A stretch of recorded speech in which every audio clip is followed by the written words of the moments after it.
Rainbow watch bands made by Swatch were confiscated by authorities in Malaysia. Rainbow-colored watches made by the Swatch Group that celebrate LGBTQ rights have been confiscated by authorities in Malaysia. The watches belong to the company's Pride collection, which was created to celebrate the Pride movement and its message of equality and diversity. On May 13th and 14th, Malaysia's Ministry of Internal Affairs seized the Swatch watches during raids. Swatch Group Chief Executive Nick Hayek said he was disappointed and concerned, and the company uses rainbow colors. Its special edition watch. Sorry, guys, there's a lot.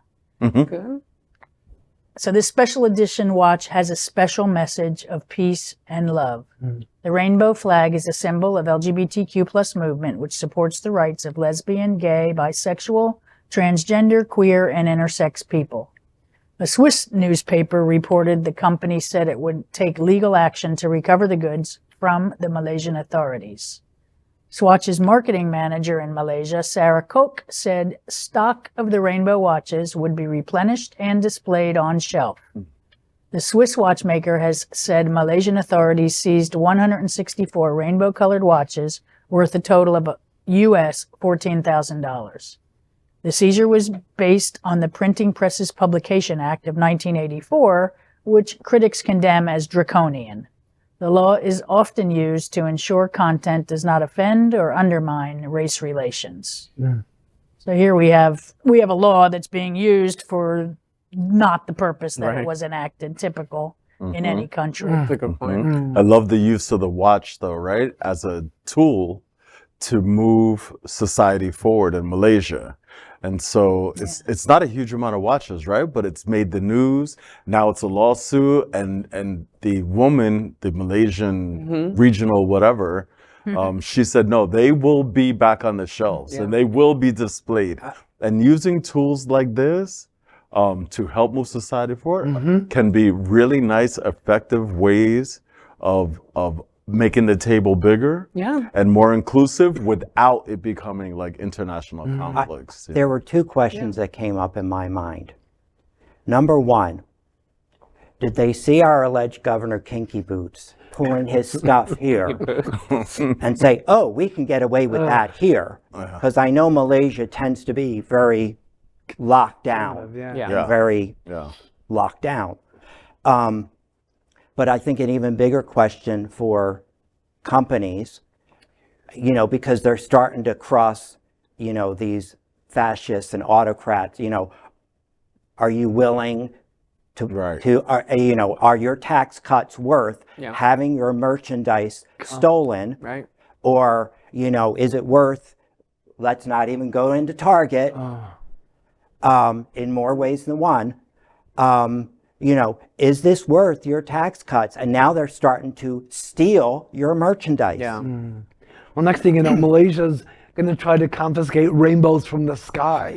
Oh my God, that's like, look at the sky is going gay. What do you do about that? I have two tiny observations. One of them, as I was looking at the images, I'm happy that the images help tell that story, because truth be told, if you weren't wearing all the watches at the same time, it actually doesn't look like a rainbow, right? It's just like a red or a green. And like, but it's got a little rainbow. Like it does in the back. It seems like it did in the back. So in some ways, it's kind of a subtle like gesture and a kind of safer way of, but without seeing that, it would just like, you know, you're just wearing a red watch. Like a hanky code for watches. It's a hanky code of pride. But it can be so powerful, to Paul's point. Like, I have to say, I'm often a little skeptical or cynical or something of when I see every company suddenly be gay friendly in June, and like, you know, you sometimes see the weirdest things with pride, like pride shampoo or something. Like, what does that mean? Like, like I was proud before. Like, but in this way, it can be a powerful way of protest in a space that otherwise, you know, and we always need, I'm not one of those people who doesn't think business needs to be a part of this. I 100% think they do. But Just as an interesting sidebar, the Disney Parks blog released everything they're having for the month of June.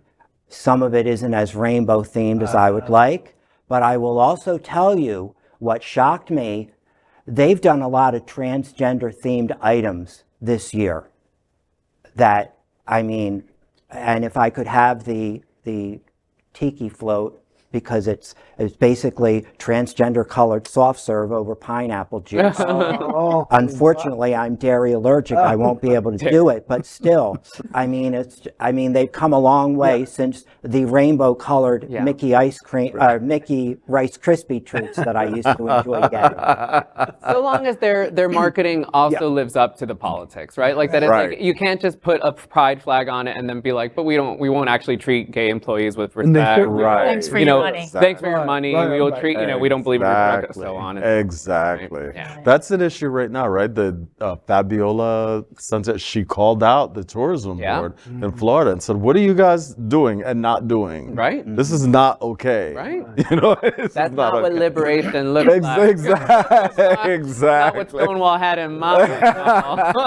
So We are Queer News Tonight, the world's first and only live daily LGBTQ+ evening news show from Happening Out Television Network.